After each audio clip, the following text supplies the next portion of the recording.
মুরলির তারিখ ৪ নভেম্বর ২০২৩। ওম শান্তি। মধুবন থেকে বাপদাদা বলছেন, মিষ্টি বাচ্চারা, পবিত্র হয়ে গতিসদ্গতির যোগ্য হও। পতিত আত্মা গতিসদ্গতির যোগ্য নয়। অসীম জগতের বাবা তোমাদেরকে অসীম জগতের জন্য যোগ্য বানাচ্ছেন। প্রশ্ন, পিতাব্রতা কাকে বলা হবে? তার মুখ্য লক্ষণগুলি বলো। উত্তর, পিতাব্রতা হল সে, যে সম্পূর্ণরূপে বাবার শ্রীমতে চলে, অশরীরী হওয়ার অভ্যাস করে, অব্যভিচারী স্মরণে থাকে। এইরকম সুপুত্র বাচ্চারাই প্রতিটি কথার ধারণা করতে পারে। সার্ভিসের প্রতি তার চিন্তা সর্বদা চলতে থাকবে। তার বুদ্ধিরূপী পাত্র পবিত্র হতে থাকবে। সে কখনো বাবার থেকে দূরে চলে যাবে না।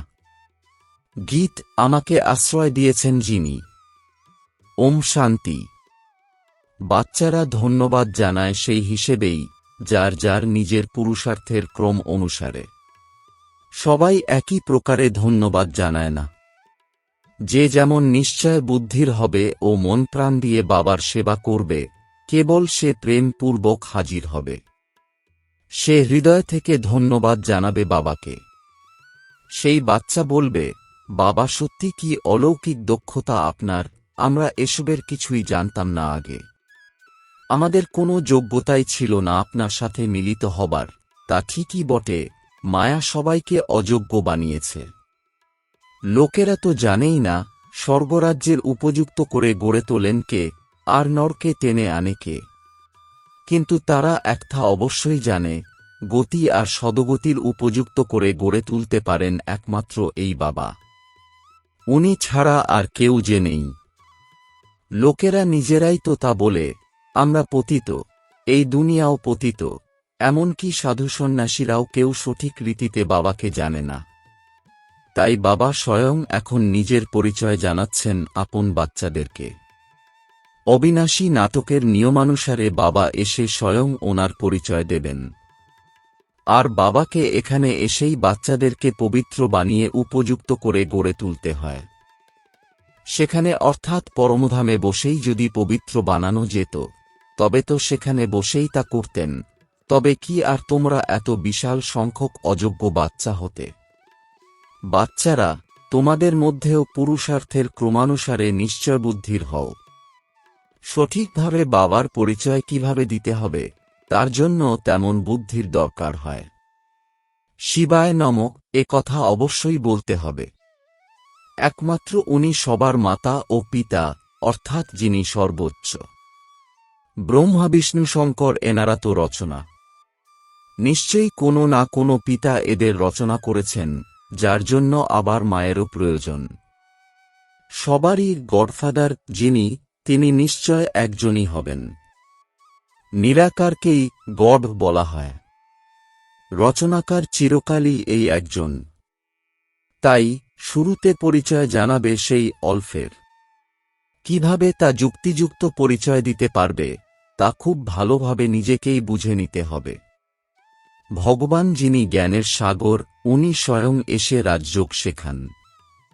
কিন্তু সেই ভগবান আসলে কে? তাই সর্বাগ্রে অল্পের পরিচয় দিতে হবে। বাবা অর্থাৎ পরমাত্মা যেমন নিরাকার, আত্মাও তেমনি নিরাকার। সেই নিরাকার বাবা এসেই বিকে বাচ্চাদের অবিনাশী উত্তরাধিকার দিয়ে থাকেন। প্রয়োজনে অন্যের সাহায্য নিয়েও বোঝাতে হবে। তা না হলে রাজাদেরও রাজা হবে কিভাবে? সত্যযুগী রাজ্যকে স্থাপন করেছিল। স্বর্গরাজ্যের রচয়িতা কে? তিনি নিশ্চয়ই হেভেনলি গডফাদারই হবেন। প্রকৃত অর্থে তিনি নিরাকারই হবেন নিশ্চয়। তাই শুরুতেই বাবার পরিচয় জানানো উচিত। কৃষ্ণ আর ব্রহ্মা বিষ্ণু শঙ্করকে কিন্তু পিতা বা ফাদার বলা যায় না।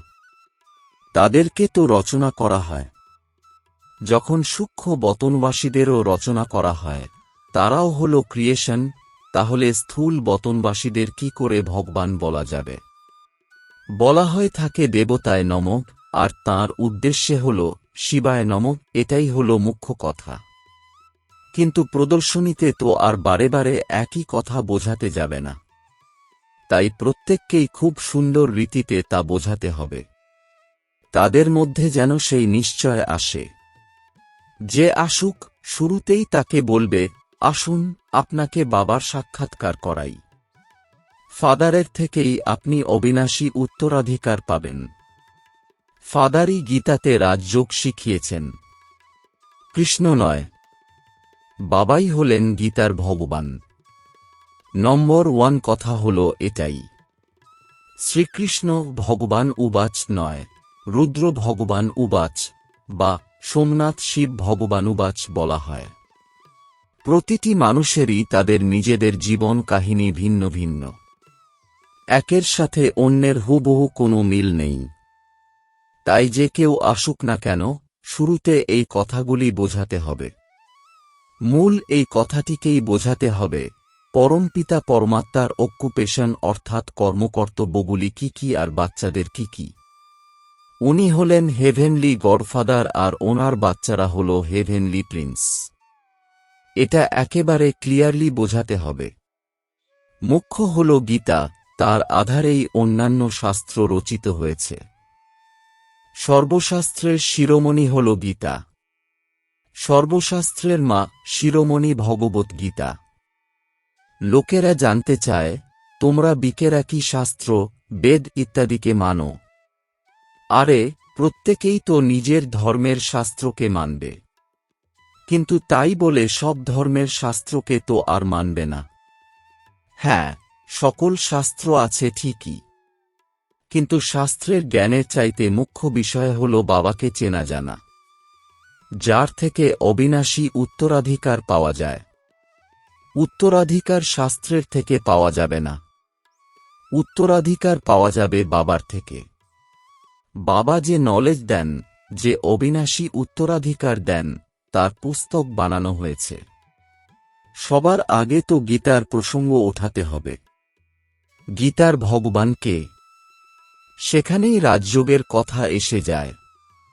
রাজযোগ অবশ্যই নতুন দুনিয়ার জন্যই হবে।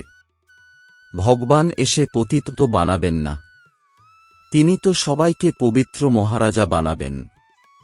সবার আগে বাবার পরিচয় দাও আর এটা লেখাও। অবশ্যই আমি এই বিষয়ে নিশ্চিত যে ইনি হলেন আমাদের বাবা। প্রথমে বোঝাতে হবে যে শিবায় নমঃ, তুমি মাতা পিতা। এই সকল মহিমাও হল সেই বাবারই। ভগবানকে ভক্তির ফলও এখানেই এসে দিতে হয়। ভক্তির ফল কোনটি এটা তোমরা বুঝে গেছ। যে অনেক ভক্তি করেছে সেই ফল প্রাপ্ত করবে, এইসব কথা কোনো শাস্ত্রে নেই। তোমাদের মধ্যেও নম্বরের ক্রমে পুরুষার্থ অনুসারে সবাই জানো। বোঝানো হয় যে তোমাদের অসীমের অর্থাৎ পারলৌকিক মাতা পিতা হলেন তিনি। জগৎপম্বা, জগত্ত পিতাও গাওয়া হয়ে থাকে। আদম আর ইভকে তো মানুষ বলে মনে করে, ইভকে মা বলে দেয়। রাইট ওয়েতে অর্থাৎ সঠিক পদ্ধতিতে ইভকে, এটা কেউ জানে না। বাবা বসে বোঝাচ্ছেন। হ্যাঁ, কেউ ঝট করে তো বুঝতে পারবে না। পড়াশোনা করতে সময় লাগে। পড়াশোনা করে ব্যারিস্টার হয়ে যায়। এইম অবজেক্ট অবশ্যই আছে, দেবতা হতে হবে, তাই সবার আগে বাবার পরিচয় দিতে হবে। গাইতেও থাকে, তুমি মাতা পিতা। আবার এটাও বলে যে হে পতিত পাবন এসো। তো পতিত দুনিয়া আর পাবন দুনিয়া কাকে বলা যায়? কলিযুগ কি এখনো 40,000 বছর চলবে? আচ্ছা, যদিও পবিত্র করেন সেই এক বাবা, তাই না? হেভেনে স্থাপন কর্তা হলেন গডফাদার। শ্রীকৃষ্ণ তো হতে পারে না, সে তো হেভেনের উত্তরাধিকার গ্রহণ করে। শ্রীকৃষ্ণ হল হেভেনের প্রিন্স আর শিব বাবা হলেন হেভেনের ক্রিয়েটর। শ্রীকৃষ্ণ হল ক্রিয়েশন, ফার্স্ট প্রিন্স। এটাও ক্লিয়ার করে বড় বড় অক্ষরে লিখতে হবে, তাহলে তোমাদের বোঝাতে সহজ হবে। রচয়িতা আর রচনার বিষয়ে তারা বুঝতে পারবে। ক্রিয়েটরই হলেন নলেজফুল। তিনি রাজযোগ শেখাচ্ছেন। তিনি কোনো রাজা নন, তিনি রাজযোগ শিখিয়ে রাজাদেরও রাজা বানাচ্ছেন। ভগবান রাজযোগ শিখিয়েছেন, শ্রীকৃষ্ণ রাজপদ পেয়েছেন, আবার হারিয়েছেন, পুনরায় তাকেই আবার প্রাপ্ত করতে হবে। চিত্র দেখিয়ে খুব ভালোভাবে বোঝানো যেতে পারে। বাবার অকুপেশন অবশ্যই জানাতে হবে। গীতাতে শ্রীকৃষ্ণের নাম দেওয়ার কারণে ভারত করিতুল্য হয়ে গেছে। শিব বাবাকে জানার ফলে ভারত পুনরায় হীরেতুল্য হয়ে উঠছে। কিন্তু সেটা তখনই সম্ভব যখন বুদ্ধিতে বসবে যে ইনি হলেন আমাদের বাবা। বাবাই সর্বপ্রথম নতুন স্বর্গের দুনিয়া রচনা করেন। এখন তো হল পুরানো দুনিয়া। গীতাতে রাজযোগের উল্লেখ আছে। বিদেশিরাও রাজযোগ শিখতে চায়, গীতা থেকেই শিখেছে। এখন তোমরা জেনে গেছ, চেষ্টা করছ অন্যদেরকেও বোঝানোর যে ফাদার কে।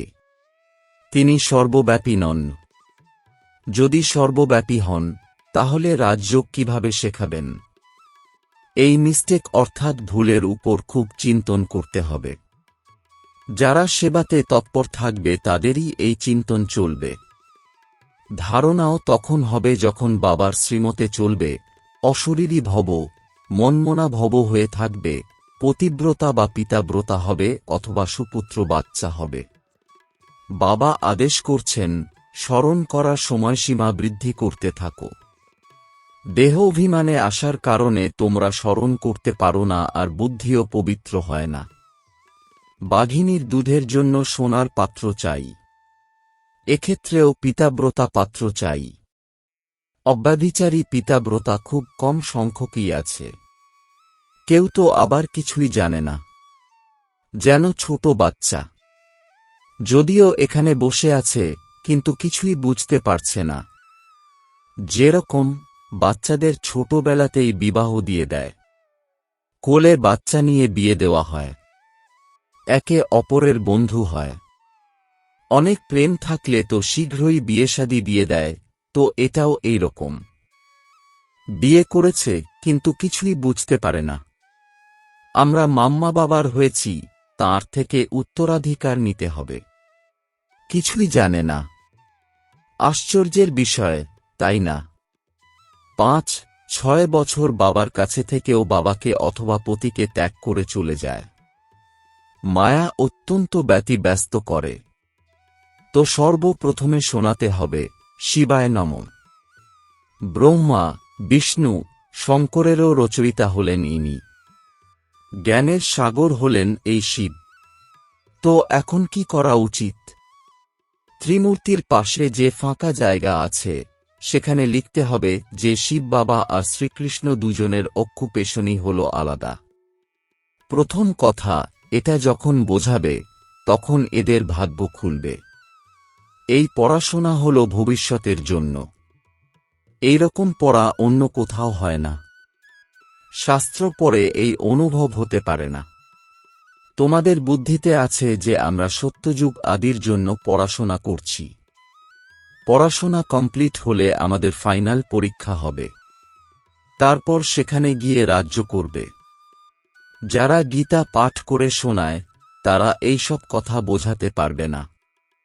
প্রথমে তো বাবাকে জানতে হবে, বাবার থেকে উত্তরাধিকার নিতে হবে। বাবাই হলেন ত্রিকালদর্শী। দুনিয়াতে আর কোনো মানুষ ত্রিকালদর্শী হতে পারে না। বাস্তবে যারা পূজ্য ছিল তারাই পুনরায় পূজারী হয়।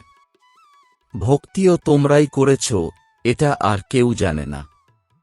যারা ভক্তি করেছিল তারাই প্রথম নম্বরে ব্রহ্মা এবং ব্রহ্মা মুখ বংশাবলিতে আসে। এরাই আবার পূজ্য হয়। প্রথম নম্বরের পূজ্যই আবার প্রথম নম্বরের পূজারী হয়, পুনরায় পূজ্য হবে।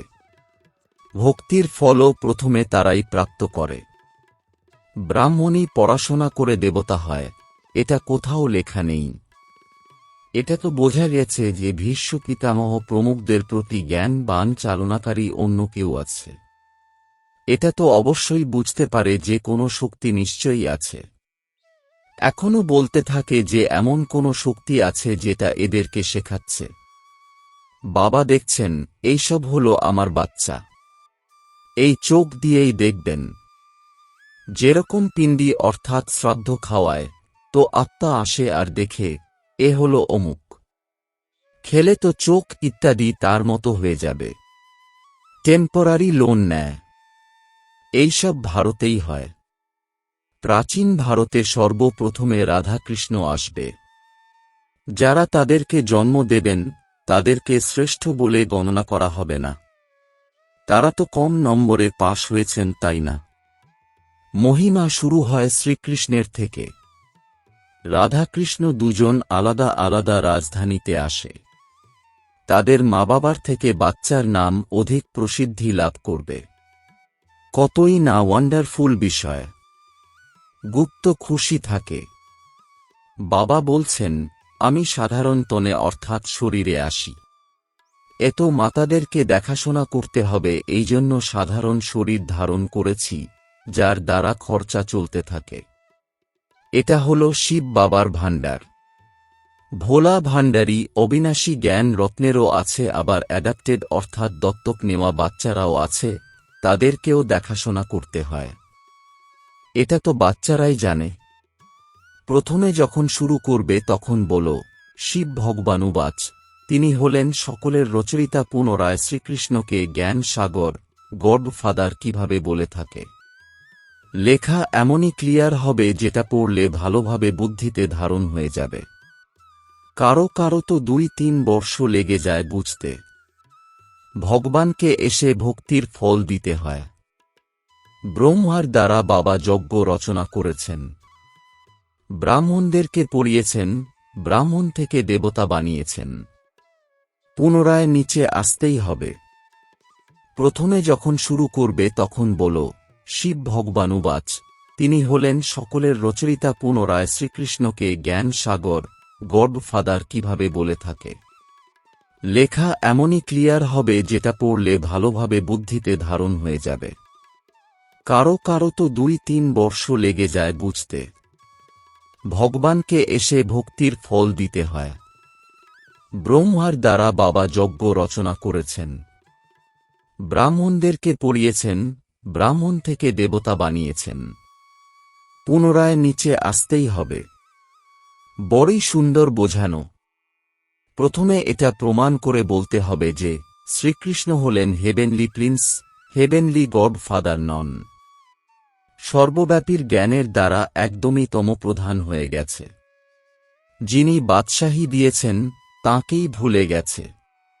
প্রত্যেক কল্পে বাবা রাজ্য প্রদান করেন আর আমরা পুনরায় বাবাকে ভুলে যাই। বড়ই ওয়ান্ডার লাগে। সারাদিন খুশিতে নাচতে হবে। বাবা আমাকে বিশ্বের মালিক বানাচ্ছেন। আচ্ছা, মিষ্টি মিষ্টি প্রশিক্ষার্থী বাচ্চাদের মাতাপিতা বাপদাদার স্মরণসহ স্নেহসুমন আর সুপ্রভাত। আত্মিক পিতার আত্মিক বাচ্চাদেরকে জানাচ্ছি নমস্কার। ধারণার জন্যে মুখ্য সার: 1. অব্যভিচারী পিতা ব্রতা হয়ে থাকতে হবে। স্মরণ করার সময়সীমা বৃদ্ধি করে বুদ্ধিকে পবিত্র বানাতে হবে। 2. যুক্তিযুক্তভাবে বাবার পরিচয় দেওয়ার বিধি বের করতে হবে। বিচার সাগর মন্থন করে অল্পকে প্রমাণ অর্থাৎ সিদ্ধ করতে হবে। নিশ্চয় বুদ্ধি হয়ে সেবা করতে হবে। বরদান: স্বপরিবর্তনের দ্বারা বিশ্ব পরিবর্তনের নিমিত্ত হয়ে শ্রেষ্ঠ সেবাধারী ভব।